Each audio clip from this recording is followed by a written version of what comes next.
fighting a massive invasion. Total devastation.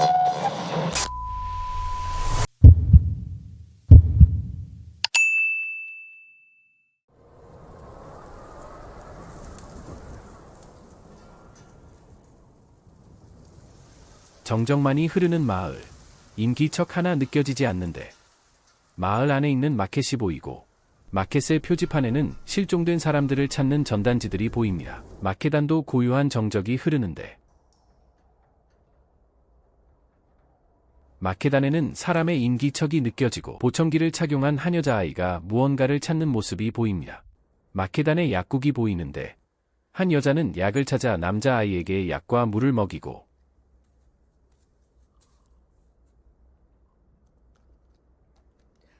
막내로 보이는 남자아이는 우주선 장난감을 선반 위에서 내리려다 떨어지는데 다행히 여자아이가 떨어지기 전 장난감을 받아내고 그렇습니다. 가족으로 보이는 이 사람들은 아픈 아이의 약을 구하기 위해 마을로 오게 되었습니다.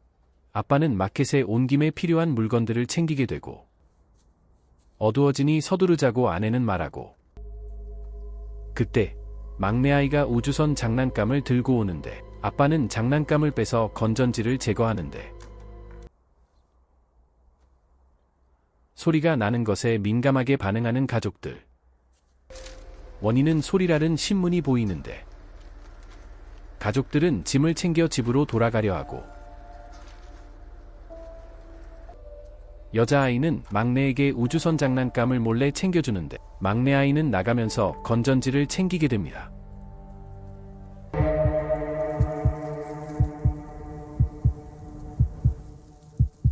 마을을 나와 기찻길과 숲을 지나 집으로 가는 다리를 건너려는 그때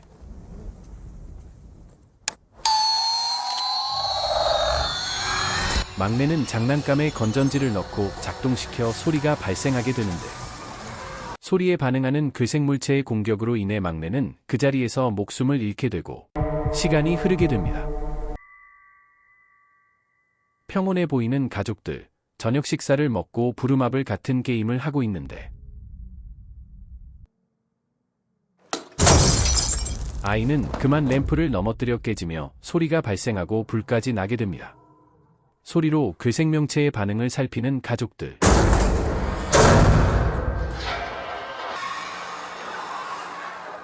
천장에서 큰 소리가 발생하게 되고 아빠는 집 주변을 살펴보는데 다행히 아무 일도 일어나지 않았습니다. 뜬금없지만 이런 시국에서도 사이가 좋은 부부, 아내는 만삭입니다. 한가롭게 일광욕을 즐기는 딸 리건.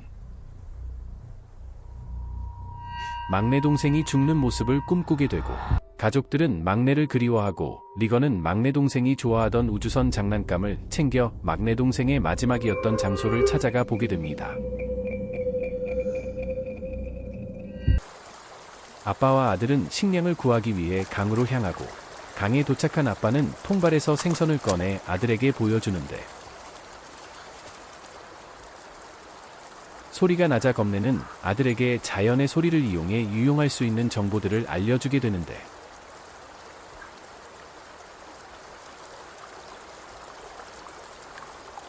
이때 엄마 에블린은 만삭의 상태로 집안일을 하고 있는데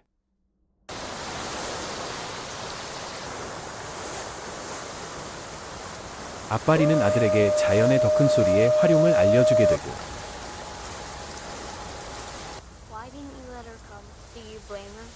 아들 마커스는 누나 리건이 막내 동생의 죽음이 자기 자신의 탓이라 아빠가 자기를 미워하는 거라 생각한다고 아빠한테 전하게 되고 리건은 막내 동생의 마지막 장소에 소리를 제거한 우주선 장난감을 두며 그리워합니다. 리와 마커스는 집으로 돌아오는 길 노인을 마주하게 되는데 노인은 괴생명체의 아내를 잃은 슬픔으로 포효하듯이 소리를 지르게 되고 리는 마커스를 끌어안고 도망치게 됩니다.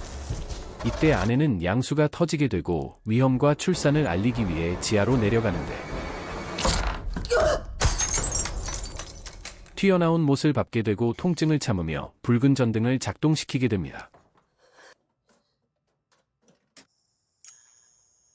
집으로 돌아오던 리와 마커스는 붉은 전등을 확인하게 되고 서둘러 이동하게 됩니다. 리는 에블린의 출산을 위해 마커스에게 엄마가 출산해서 안전할 수 있게 폭죽을 터뜨려달라 부탁하고 용기를 낸 마커스는 미리 설치해둔 폭죽이 있는 장소로 뛰어가게 되고,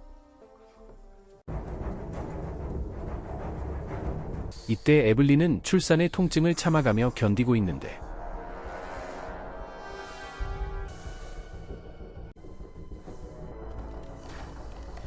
마커스는 폭죽이 있는 장소에 도착해 폭죽을 터뜨릴 준비를 하고, 리는 에블린을 구하기 위해 총을 챙겨 찾아 나서게 됩니다.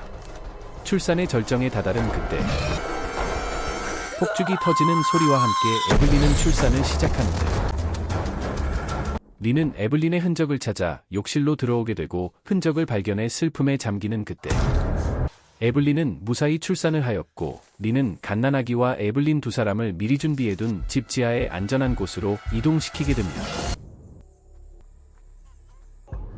폭죽을 발견하고 집으로 돌아오던 리건이 마커스의 손전등을 확인하고, 리와 에블린은 아이들에 대한 이야기를 하는데, 리건은 손전등 쪽으로 이동해 마커스를 만나게 됩니다. 아이들을 구하기 위해 밖으로 나오는 리의 뒷모습과 함께 지하로 물이 흘러 들어가는 모습이 보이는데, 지하로 물이 들어오는 것을 발견한 에블린은 갓난아이의 곁으로 이동하는데, 갓난아이를 들고 폭포처럼 떨어지는 뒤로 들어가 몸을 피하게 됩니다. 곡식 창고 옥상으로 피해 있던 리건과 마커스, 두 아이는 이야기 도중 밑으로 떨어지고 마는데, 괴생명체의 등장으로 위험한 상황을 겪게 되는데, 위기를 잘 넘겨 두 아이는 밖으로 나와 아빠를 만나게 되는데, 아이들은 따라오던 괴생명체를 피해 차량에 숨게 되고, 리는 무기를 들고 괴생명체와 싸워 부상을 입게 됩니다. 리가 공격당하는 모습을 보고 마커스는 아빠를 소리치게 되고, 그 소리에 괴생명체는 아이들이 있는 곳으로 향하게 되는데, 리는 리건에게 사랑한다는 말을 남기고 자신을 희생하게 됩니다.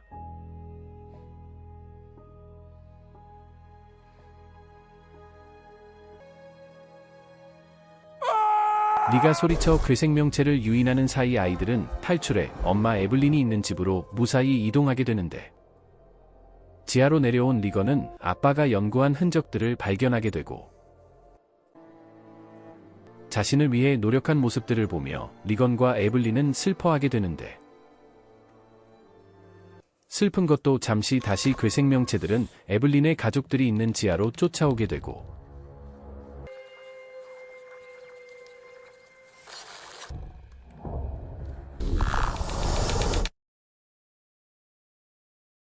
약점을 알아 차린 것 같은 표정을 하는 리건. 보청기를 작동시켜 보는데, 주파수의 혼선으로 괴생명체는 괴로워하고, 마이크를 통해 이것을 증폭시키는데, 효과가 있었고 에블린의 총소리에 주위의 다른 괴생명체들이 몰려오게 되는데, 리건은 전체 스피커의 볼륨을 올리고 마이크를 집어든 리건과 장전하는 에블린을 보여주며 콰이어트 플레이스 1편은 끝이 나게 됩니다. 콰이어트 플레이스 1편은 2018년에 개봉된 서스펜션 공포 스릴러 장르의 영화이고, 대사가 거의 없음에도 불구하고 뛰어난 효과음으로 몰입도를 이끌어내는 영화입니다. 리 역을 맡은 존 크레신스키는 감독과 남자 주연, 그리고 여자 주연의 에블린 에보트 역의 에밀리 블런트와 실제 부부로 알려져 있습니다. 소리를 내면 반응하는 정체모를 괴생명체에게 공격받는 극한의 상황 속에서 살아남기 위한 가족들의 생존 이야기를 그린 영화입니다. 여기까지 콰이어트 플레이스 1편 리뷰였습니다. 시청해주셔서 감사합니다. 구독과 좋아요 부탁드립니다.